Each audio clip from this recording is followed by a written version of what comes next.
ایک مسلمان کا جس طرح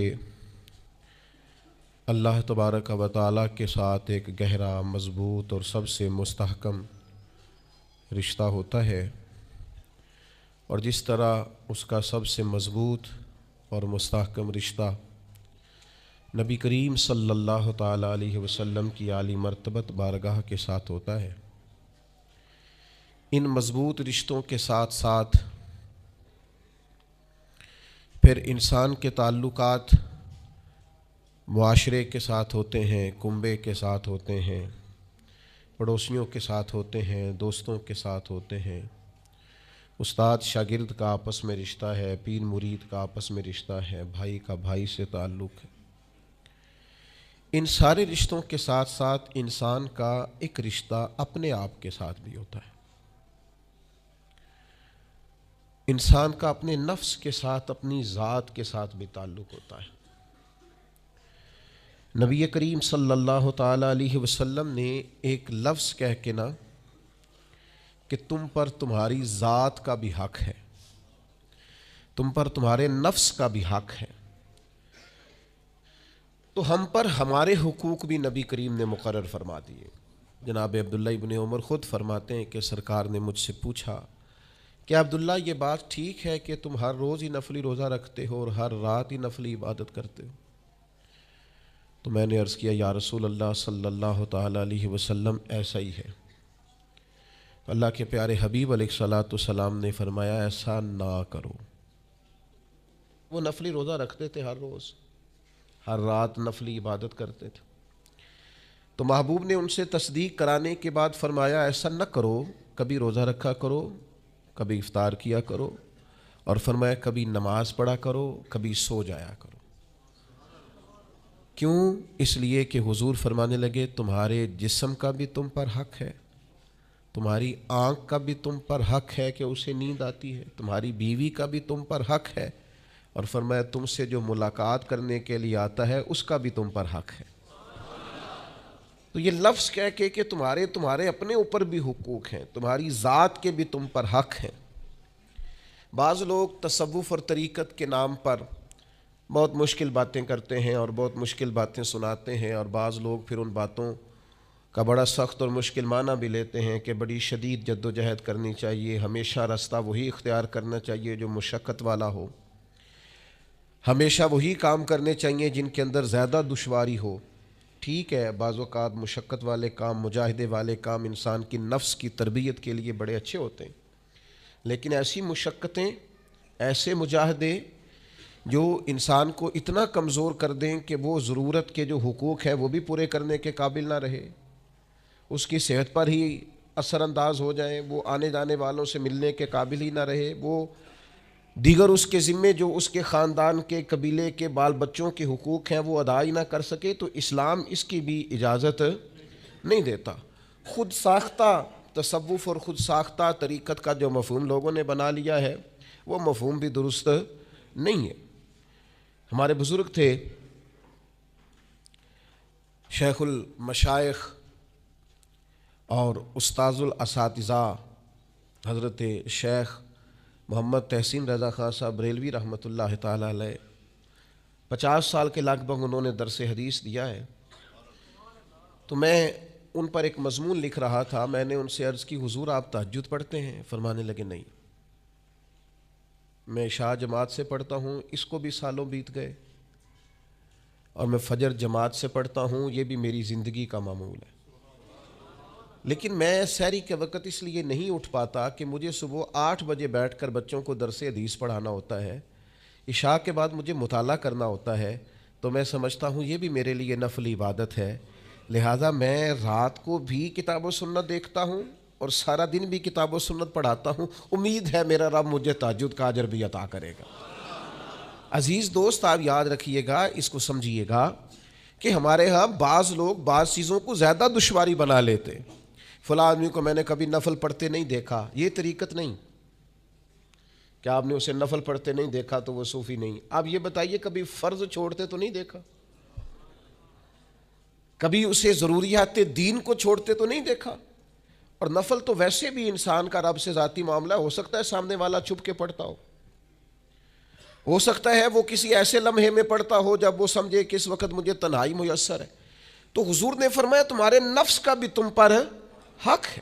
جن جن چیزوں کو اللہ رسول نے جائز قرار دیا ہے وہ کوئی شخص بھی استعمال کرتا ہے تو اس کو کوئی شخص ناجائز کر سکتا نہیں, کسی کو بھی اس کا اختیار اور حق حاصل نہیں ہے.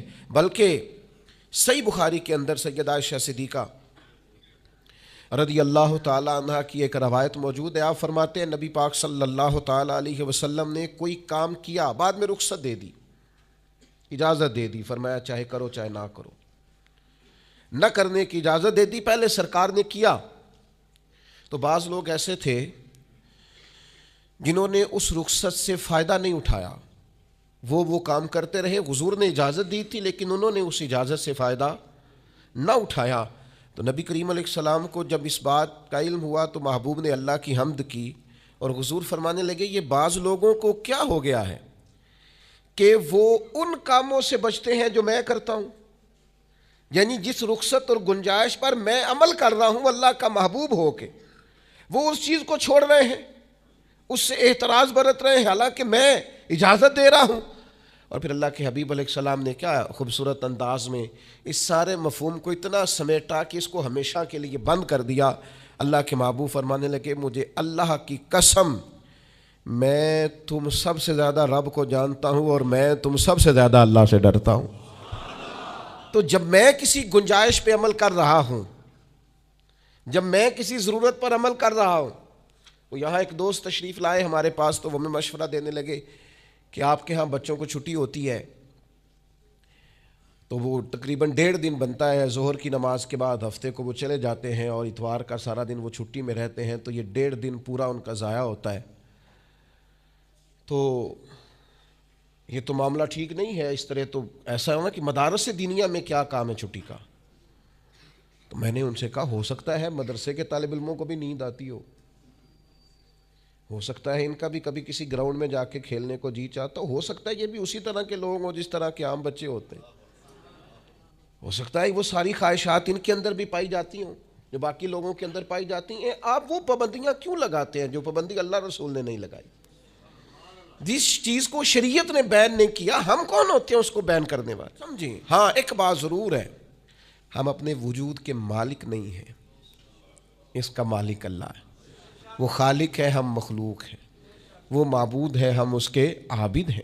وہ ہمارا مالک ہے. ہمیں اپنے نفس کو, اپنے وجود کو اس کی فرما برداری میں رکھنا. نفس کے حق کا یہ مطلب نہیں ہے کہ خواہش نفس میں اگر کوئی ناجائز چیز پیدا ہوتی ہے تو اس کی تکمیل کے لیے بھی ہم دوڑ پڑیں گے. اس کی شریعت کے اندر اجازت نہیں ہے. اجازت اس بات کی ہے کہ جن چیزوں کو شریعت نے جائز قرار دیا ہے آپ اگر ان کا حصول چاہتے ہیں, آسانی چاہتے ہیں تو آپ ضرور ان کو اختیار کریں, کوئی منع والی بات نہیں ہے. میں نے کہا بعض لوگ نا بعض چیزوں پر شدت کرتے ہیں, یعنی نبی کریم علیہ السلام کے صاحبزادہ گرامی حضرت ابراہیم علیہ السلام کا وصال ہو گیا تو نبی کریم کی آنکھوں میں آنسو آ گئے. ایک شخص نے حضور سے کہا یا رسول اللہ آپ بھی روتے ہیں, آپ تو صبر کا درس دیتے ہیں. تو نبی کریم نے فرمایا یہ جو آنسو نکل آئے ہیں نا یہ بیٹے کی محبت کی علامت ہے. باقی فرمایا میرے دل اور زبان پر وہی ہے جس سے میرا رب راضی ہوتا ہے. میں اللہ سے کوئی شکوہ نہیں کر رہا, اس کی تقدیر پر راضی ہوں. لیکن یہ کہ جو انسان پر اللہ تعالیٰ نے کچھ فطری محبت رکھی آپ اس کو بھی قبول نہیں کرتے بعض لوگ.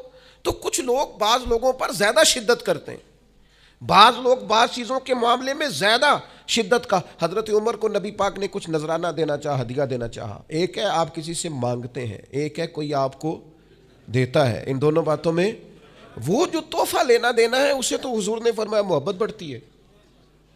تو حضرت یہ صحیح بخاری میں موجود ہے, نبی کریم نے کچھ دیا تو حضرت عمر عرض کرنے لگے نہیں یا رسول اللہ ضرورت نہیں. تو محبوب نے فرمایا جو بن مانگے ملے وہ تو اللہ کی طرف سے ہے. وہ ایک صاحب مجھے کہنے لگے فلاں صاحب کہتے ہیں ہم چندہ نہیں مانگتے. تو میں نے کہا وہ زیادہ نیک ہونا چاہتے ہیں, کوئی حرج والی بات نہیں. وہ چندہ نہیں مانگتے, وہ زیادہ پرہیزگار ہونا چاہتے ہیں, زیادہ آگے بڑھنا چاہتے ہیں. ورنہ نبی پاک نے تو اعلان کیا ہے کہ تبوک پہ جانا ہے, مجاہدوں کو چندے کی ضرورت ہے. اعلان کیا کہ نہیں کیا رسول پاک نے؟ تو آپ کس کو علماء کی توہین کا پہلو بنائیں گے؟ رسول اللہ صلی اللہ علیہ وسلم نے اعلان نہیں فرمایا؟ اگرچہ مالک کل ہیں لیکن حضور نے اعلان کیا اور قرآن مجید میں تو کفار نے شکوہ کیا ہے کہ رب ہم سے مانگتا ہے معاذ اللہ. اس کا معنی یہ ہے کہ اللہ فقیر ہے ہم غنی ہیں. یہ آپ 28ویں پارے میں دیکھ لیں کہ رب کہتا ہے قرض حسنہ دو, تو آپ کیا معاذ اللہ یہ آیتیں دیکھ کے اللہ پر تنقید کریں گے؟ معاذ اللہ ثم معاذ اللہ, نقل کفر نباشت کہ اللہ لوگوں سے کہتا ہے میرے راستے میں خرچ کرو, اور ایک جگہ نہیں جگہ جگہ کہتا ہے. آپ کچھ زیادہ نیک ہونا چاہتے ہیں؟ یعنی جس بات کا اللہ اعلان کر رہا ہے وَمِمَّا رَزَقْنَاهُمْ يُنْفِقُونَ, جو میں نے تمہیں دیا ہے میری راہ میں خرچ کرو, جس کا حضور اعلان کر رہے ہیں. ایک شخص کھڑا ہو کے کہتا جو ہو مولوی چندے مانگتے ہیں. او خدا کے بندے, جو کام عین کتاب و سنت میں موجود ہے, تم کو ضرورت سے زیادہ نیک ہونا چاہتے ہو تو یہ تمہارا خود ساختہ دین ہے, یہ رسول اللہ کا دین نہیں ہے, یہ تمہارا. اور لوگ ہیں کہ کہہ رہے ہیں واہ واہ بڑی بات ہے. تو اس لیے ہمارے وجود کا بھی ہم پر حق ہے. چند ایک نفس کے حقوق آج بیان کرنے. سب سے پہلا ہمارے نفس کا ہم پر حق یہ ہے کہ ہم اپنے آپ کو پہچانیں, اپنی صلاحیتوں کو پہچانیں, اپنے اوپر غور کریں. قرآن مجید نے ارشاد فرمایا کہ بل الانسان علی نفسہ بصیرہ, فرمایا بلکہ انسان خود اپنے اوپر گواہ ہے, اسے اپنا پتہ ہے. بہانے بنائے تو بات الگ ہے, یہ خود پر گواہ ہے, اسے خبر ہے. انسان عالم اصغر ہے, ہم نہ اپنے آپ کو پہچانتے نہیں, ہمیں اپنی خوبیوں کا پتہ نہیں ہوتا. یہ جو ہم استاذ کے پاس جاتے ہیں نا, یہ جو ہم مرشد کے پاس جاتے ہیں نا, وہ ہمیں نکھار کے نا تو وہ ہماری خوبیاں ہماری آنکھوں کے سامنے کر دیتے ہیں کہ یہ تمہارے اندر صلاحیت ہے. وہ تراش کے نا پتھر کو تو اسے ہیرا بنا دیتے ہیں, وہ نکموں کو کام کا بنا دیتے ہیں. وہ کیا کرتے ہیں کہ وہ ہمیں ہمارے اپنے آپ سے آگاہ کر دیتے ہیں. یعنی ہے وہی تیرے زمانے کا امام برحق جو تجھے حاضر و موجود سے بیزار کرے اور موت کی شکل میں دکھلا کے تجھے جلوہ یار زندگی تیرے لیے اور بھی دشوار کرے. وہ جو تیرا جینا اوکھا کر دینا, مشکل نہیں میں کہتا اگرچہ اردو ہے, لیکن مشکل اور اوکھا, یہ اوکھا ذرا زیادہ وزنی ہے. جو جینا اوکھا کر دے وہ درویش ہوتا ہے, جو تیرے لیے مشکل کر دے. بھائی اپنے آپ کو پہچانے, اپنے اوپر غور کریں. اللہ تعالیٰ نے بنایا ہے اور بنانے والا کہتا لقد خلقنا الانسان فی احسن تقویم. بنانے والا کہتا ہے میں نے تجھے بڑی بہترین ساخت میں بنایا. او انسان میں نے تجھے بڑا ہی سونا بنایا. کوئی تیرے ناک پر تنقید کرے تو کرے, تو کہے تجھے پتہ نہیں یہ چاہت کس کی ہے, میں مرضی سے نہیں بنا, یہ بنانے والے نے بنایا ہے. اس نے تجھے سونا بنایا, تو اپنے آپ کو پہچانتا ہی نہیں. تو جو ہے نا خدا جانے بلندی ہے کہ پشتی پر جہاں میں ہوں وہاں کوئی نہیں ہے. تو اپنے قد سے بھی پیار کر, تو اپنے رنگ سے بھی پیار کر, تو اپنے وجود کی ساخت سے بھی پیار کر. اور پھر وہ کہتا ہے تجھے بنایا, باقی سارا کچھ تیرے لیے بنایا. هو الذی خلق لکم ما فی الارض جمیعا. رب کہتا ہے زمین میں جو کچھ ہے نا میں نے سارا تیرے لیے بنایا. تجھے اللہ رسول کے لیے بنایا ہے, اور باقی زمین میں جو کچھ ہے وہ سارا تو پہچانتا ہی نہیں. یہ ہر چیز مسخر ہے تیرے سامنے. اتنا بڑا ہاتھی ہوتا ہے اور ایک عام آدمی ہلکی سی چھڑی لے کے اسے چلا رہا ہوتا ہے. اونٹ کتنا لمبا چوڑا وزنی ہوتا ہے, لیکن ایک عام آدمی اس کے ناک میں نکیل ڈال کے اسے گھما رہا ہوتا ہے. کتنی بڑی بھینس ہوتی ہے, لیکن چھوٹے سے بچے نے مہار پکڑی ہوئی ہوتی ہے. ایک عام آدمی پائلٹ بن کر جہاز پہ بیٹھتا ہے اور منوں ٹنوں کے حساب سے وزن ہے, افراد ہیں, لیکن ہواؤں پر سواری کر کے اس سے چیرتا ہوا وہ مہینوں کی منزلیں گھنٹوں میں طے کر کے کراس کرتا ہے. تسخیر کائنات کے لیے تجھے بنایا ہے, تو سو رہا ہے, تو جاگتا ہی نہیں, تو اپنے آپ کو پہچانتا ہی نہیں. اقبال سے کسی نے کہا میں رب تک جانا چاہتا ہوں, تو اقبال کہنے لگے عجب نہیں کہ خدا تک تیری رسائی ہو, پر تیری نظر سے تو پوشیدہ ہے آدمی کا مقام. تو بندے کے مقام کوئی نہیں سمجھ سکا ابھی تک. من عرف نفسہ فقد عرف ربا. درویش کہتے ہیں جو اپنے آپ کو پہچان گیا وہی تو اپنے رب کو پہچان گیا ہے. اپنی قدر کو پہچانے, اپنی اہمیت کو پہچانے. آپ کے اندر بڑی صلاحیت پنہا ہے, چھوٹی چھوٹی باتوں میں پریشان ہو گئے, کام نہیں ملتا, کاروبار نہیں چلتا, اور تیرے پاس بڑا کچھ ہے یار, کام نہیں بھی ملتا. تو اگر وقتی طور پر کوئی حالات خراب ہے تو اپنا قد کاٹ تو دیکھ, اپنا حسن تو دیکھ, اپنی سوچ تو دیکھ, تفکرات تو دیکھ. تجھے بنانے والے نے کوئی کمی چھوڑی نہیں, اس نے کمال کر دیا ہے. قدرت نے رنگ بھر دی ہے تیرے وجود میں. کبھی تو اپنے رب کے شاہکار ہونے کی نظر سے اپنے آپ کو دیکھے، تجھے اپنے آپ سے پیار ہو جائے، تجھے اپنے آپ سے محبت ہو جائے۔ وہ میں کبھی تنقید کیا کرتا تھا کہ یہ جوان شیشوں اور آئینوں کے سامنے بڑی دیر تک کھڑے رہتے ہیں، تو ایک دن ایک سادے سے بزرگ مجھے کہنے لگے یہ جو آئینے کے سامنے کھڑا ہے نا، یہ بھی رب کی تخلیق کو ہی دیکھ رہا ہے۔ یہ کہہ رہا ہے کریم نے کمال نہیں کر دیا مجھے بنانے والا، حد نہیں کر دی، کیا حسن کے جلوے، کیا خوبصورتی اور کیا نورانیت اس نے پیدا کی ہے انسانی، اور پھر یہ جو دیا بن مانگے دیا۔ ایک بات یہ کہ اپنے نفس کو پہچانیں، اور دوسری بات یہ ہے کہ عزت نفس کا بھی خیال کریں، اپنے آپ کو رسوا نہ کریں۔ اللہ نے عزت دی ہے تو اپنے آپ کو ذلت کی جگہ پر کھڑا نہ کریں، تہمت والی جگہ پہ اپنے آپ کو کھڑا نہ کریں، کبھی اپنے آپ کو اتنا کمزور نہ کریں۔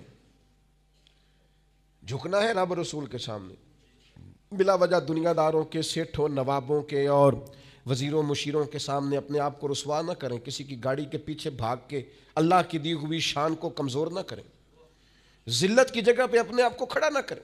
شریعت اسلامیہ نے مومن کا وقار کیا بیان کیا ہے؟ رب کریم نے فرشتوں سے جب مشورہ کیا تھا نا بندہ بنانے کے لیے، انسان کی تخلیق کے لیے، تو وَإِذْ قَالَ رَبُّكَ لِلْمَلَائِكَةِ إِنِّي جَاعِلٌ فِي الْأَرْضِ خلیفہ، اللہ نے فرشتوں سے فرمایا میں زمین پہ اپنا نائب بنانا چاہتا ہوں۔ اوہو، کبھی آپ اس کو سمجھ جائیں نا کہ یہ عزت کا تاج کیا ہے۔ رب کہتا ہے میں نے تجھے زمین پر اپنا خلیفہ بنایا ہے تو نائب ہے میرا، اور کتنا تو پروقار ہے اور تو کتنا طاقتور ہے انسان، تیرے اندر کتنی صلاحیتیں ہیں۔ سورہ احزاب میں اللہ کریم فرماتے ہیں رب نے اپنی امانت زمین و آسمان پر رکھنی چاہیے تو زمین و آسمان نے انکار کر دیا اللہ کی امانت کو اٹھانے سے، وَحَمَلَهَا الْإِنسان، اور انسان نے اس امانت کو اٹھا لیا، کہا مالک میں تیری امانت اٹھاؤں گا، میں تیرا نام لے کے گلیوں میں گھوموں گا، میں تیری توحید کے ڈنکے بجاؤں گا۔ حضرت انسان نے کہا میں تیرے نام کے نعرے لگاؤں گا، میں تیری عبادت کروں گا، میں تیرے لیے نکلوں گا، میں تیرے لیے خیرات کروں گا، میں تیرے رشتے میں اپنی صلاحیت۔ وَحَمَلَهَا الْإِنسان، انسان نے امانت اٹھائی اور کہا مالک میں نکلوں گا تیرے نام کی سربلندی کے لیے، میں تیرے نام پر جہاد کروں گا، اگر جان دینی پڑی تو دعائیں مانگ مانگ کے کہوں گا مالک میں تیرے رستے میں شہید ہونا چاہتا ہوں۔ اللہ کی امانت کو حضرت انسان کیوں اپنے آپ کو رسوائی والی جگہ پہ کھڑا کرے، کیوں کمزور کرے؟ بہت پہلے کہا تھا، فقیر آدمی ہوں، جو باتیں کہتا ہوں کوشش کرتا ہوں سوچ سمجھ کے کہوں۔ بہت پہلے کہا تھا میں نے کہ جو اپنی برادری کو بڑا جانتا ہے اس کی زیادتی نہیں، زیادتی اس کی ہے جو اپنی برادری کو سب سے چھوٹا جانتا ہے۔ تو بڑا نالائق ہے، تو کہتا ہے میں چھوٹی برادری میں پیدا ہوا ہوں، تو مرضی سے پیدا ہوا ہے، یہاں تجھے تیرے رب نے پیدا کیا ہے۔ جو ماں تیرے، میں نے ایک دفعہ کہا کچھ دوستوں سے، کہنے لگے کدھر جا رہے ہیں؟ میں نے کہا اپنے والد صاحب کے مزار پہ۔ کہنے لگے پیر تھے؟ میں نے کہا نہیں۔ عالم تھے؟ میں نے کہا نہیں۔ کسی بہت بڑے ادارے میں کسی صدر نشین کی سیٹ پہ بیٹھتے تھے؟ میں نے کہا نہیں، وہ ٹریکٹر پر بیٹھ کر کھیتوں میں ہل چلاتے تھے، شام کو بھینسوں کا دودھ دھوتے تھے، وہ کسان تھے، وہ محنت کرتے تھے، پھر وہ تاجر تھے، چھوٹی سی تجارت کرتے تھے۔ لیکن مجھے اگر کوئی کائنات میں پوچھے گا نا خوش نصیب کتنے ہو، تو میں کہوں گا میں نے اس طرح کا باپ نہیں دیکھا جس طرح کا اپنا باپ دیکھا، اس لیے کہ میری شخصیت میں اگر کوئی نکھار ہے تو سب سے زیادہ رنگ میرے ابا جی کے بھرے ہوئے، تو میں کیسے انکار کروں؟ سب سے زیادہ ان کے دیے ہوئے رنگ ہیں شخصیت کے اندر، ماں باپ کے۔ او بھائیوں، ناز کے ساتھ زندگی گزاری جاتی، کبھی اپنے آپ کو رسوائی والی جگہ پہ کھڑا نہ کریں، کبھی اپنے آپ کو کمزور نہ کریں، مضبوط رہیں، طاقتور رہیں۔ اور تیسری بات، ایک تو اپنے نفس کو پہچاننا ہے، دوسرا اپنی عزت کرنی ہے۔ کس کی عزت کرنی ہے؟ اپنی عزت کرنی، تکبر نہیں کرنا، اپنی عزت کرنی ہے۔ عربی کے کسی شاعر نے کہا تھا جو اپنی عزت نہیں نہ کرتا اس کی عزت بھی کوئی نہیں کرتا۔ اب وہ آپ نے ایک عام محاورہ سنا ہوگا، اپنی عزت بندے کے اپنے ہاتھ میں ہوتی ہے۔ اس کا معنی کیا ہے؟ آپ کبھی بھی کوئی ایسا کام نہ کریں جس سے آپ کی ذلت ہو، آپ اپنی عزت کریں، آپ اپنی تکریم کریں، آپ اپنے وقار کو بلند رکھیں، آپ کبھی بھی اپنے لہجے کو، معیار کو کمزور نہ ہونے، آپ فکری توانائی کا ہمیشہ مظاہرہ کریں، طاقتور رہیں، کمزور نہ پڑے کبھی بھی۔ اور تیسرا یہ ہے کہ اپنے نفس کی تربیت کریں. جس طرح انسان اپنے وجود کی نشو و نما کرتا ہے نا، وہ کہتا ہے یہ کھاؤں گا تو طاقت ہوگی، یہ کھاؤں گا تو بیمار ہوں گا، یہ کھاؤں گا تو میں فریش رہوں گا، یہ کھانے سے میری طبیعت میں درد ہوگی. اسی طرح وہ اپنی تربیت کرے، اپنی نشو و نما کرے، اپنی روحانی تربیت پر توجہ دے. وہ دیکھے یہ کام کرنے سے میری طبیعت گناہ کی طرف مائل ہوتی ہے، اس بری صحبت میں بیٹھنے سے میرے اندر بعض بری چیزیں آتی ہیں، اس کے پاس بیٹھنے سے سوچے میری گدلی میلی کچیلی ہوتی، اور اس شخص کی صحبت جو ہے وہ مجھے تازہ کرتی ہے، اللہ کے قریب کرتی. تربیت نفس پر توجہ دیں، اپنی باطنی کیفیات کو ملاحظہ کریں. اپنی تربیت سب سے زیادہ انسان خود کر سکتا ہے. بل الانسان علی نفسہ بصیرہ، انسان خود اپنے اوپر گواہ ہے. وہ خود محسوس کرے کہ کہاں کہاں میرے اندر غلطیاں ہیں، کہاں کہاں میرے اندر کمزوریاں ہیں. وہ ان ساری چیزوں پر متوجہ رہے. ڈاکٹر نے دوائی دینی ہوتی ہے، اور دوائی دینے کے بعد وہ کہتا ہے یہ نسخہ ہے اور یہ کھانے کی ترتیب ہے اور یہ آپ کی پرہیز ہے.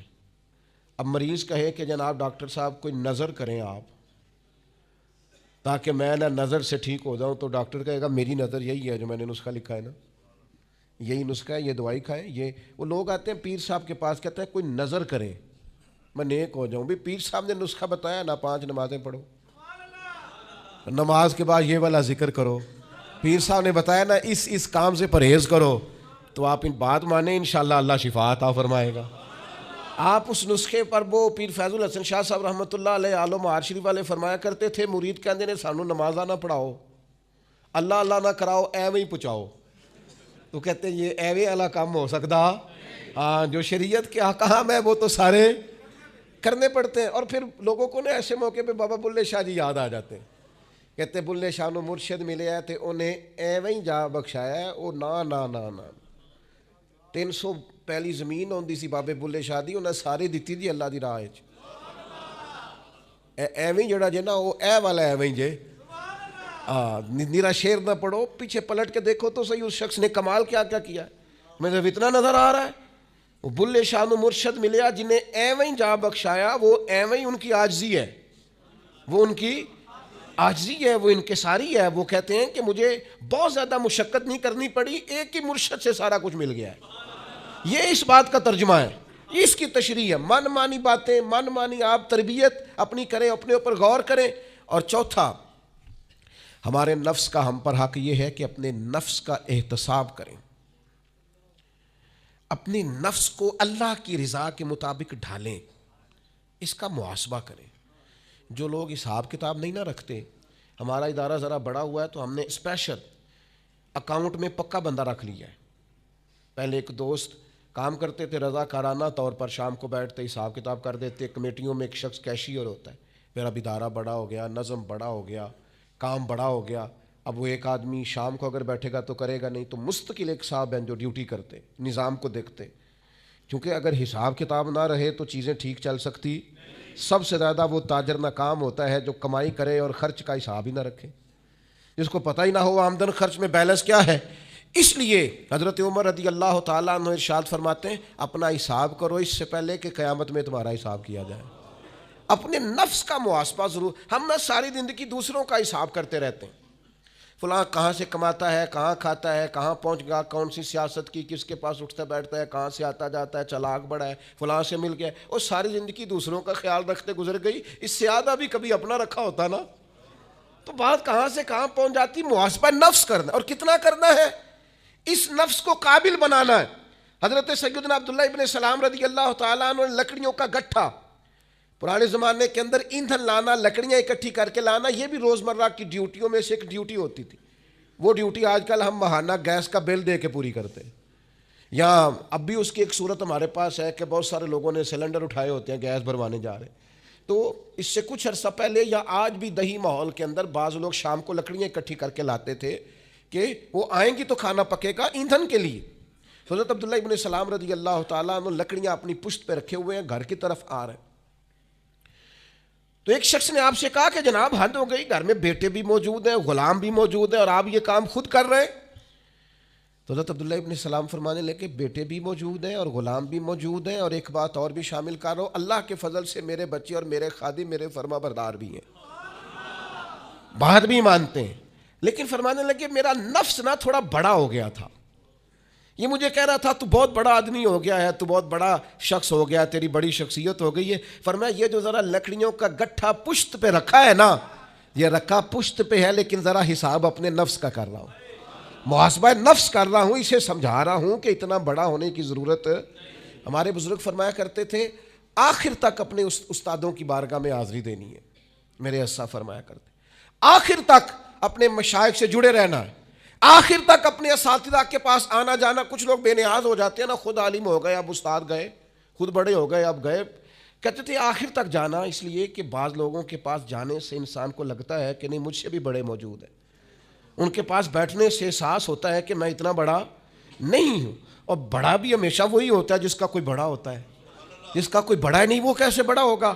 تو اللہ تعالیٰ نے بھی ہمیں قرآن مجید کے اندر یہ حکم دیا، یا ایھا الذین آمنوا اتقوا اللہ ولتنظر نفس ما قدمت لغد، اے ایمان والو اللہ سے ڈرو اور ہر جان حساب کرے، محاسبہ کرے، دیکھے کہ اس نے کل کے لیے آگے کیا بھیجا، کل کے لیے اس اپنا حساب کرنا ہے، محاسبہ نفس کرنا ہے، یہ نفس کا حق ہے۔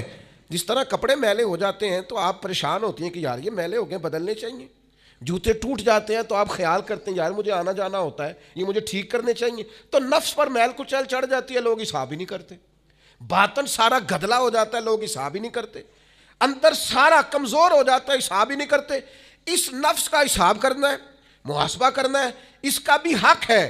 جس طرح آپ کے جسم کا حق ہے کہ لباس ٹھیک ہو، جوتے ٹھیک ہوں، آپ نے غسل کیا ہوا ہو، اس طرح آپ کے نفس کا بھی حق ہے۔ اس کا حق کیا ہے کہ اسے اتنا ٹھیک کر دے، اتنا محاسبہ کریں، اتنی اس کی عادات بہتر کریں کہ وہ رب کی رضا کے مطابق ڈھل جائے، اللہ رسول کی رضا کے مطابق دھل جائے، نکھر جائے، صاف ہو جائے، اس طرح کا ہو جائے کہ جب دنیا سے جانے لگے تو آواز آئے یا ایتھا النفس المطمئنہ، اے نفس مطمئنہ ارجعی الی ربک راضیۃ مرضیہ، لوٹ اپنے رب کی طرف، تو اپنے رب سے راضی ہے اور تیرا رب تجھ سے راضی ہے۔ اس نفس کو اللہ کی رضا کے مطابق ڈھال دیں۔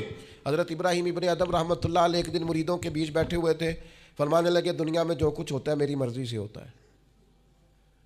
تو سارے مرید آپ کی طرح کے عقیدت مند تو نہیں نہ ہوتے چپ کر کے سن لیں، کچھ سوچتے بھی ہیں، ان کا دماغ فوری طور پر تنقید کی طرف بھی مائل ہوتا ہے۔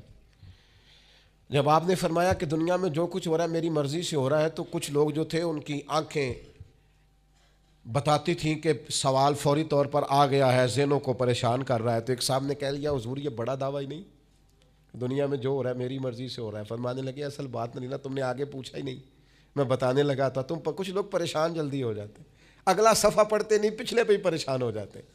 کہا دنیا میں جو کچھ ہو رہا ہے میری مرضی سے ہو رہا ہے، اور میری مرضی وہی ہے جو میرے رب کریم کی مرضی ہے، میں نے اپنی مرضی اللہ کی مرضی میں فنا کر دی ہے، لہذا جو کچھ بھی ہو رہا ہے چونکہ میری مرضی وہی ہے جو میرے یا ایتھا النفس المطمئنہ ارجعی الی ربک راضیۃ مرضیہ، اے نفس مطمئنہ لوٹ اپنے رب کی طرف، وہ تجھ سے راضی ہے اور تو فادخلی فی عبادی، آجا میرے خاص بندوں میں داخل ہو جا، وادخلی جنتی، آنا میں نے تیرے لیے جنت تیار کی ہے، میری جنت میں داخل ہو جا۔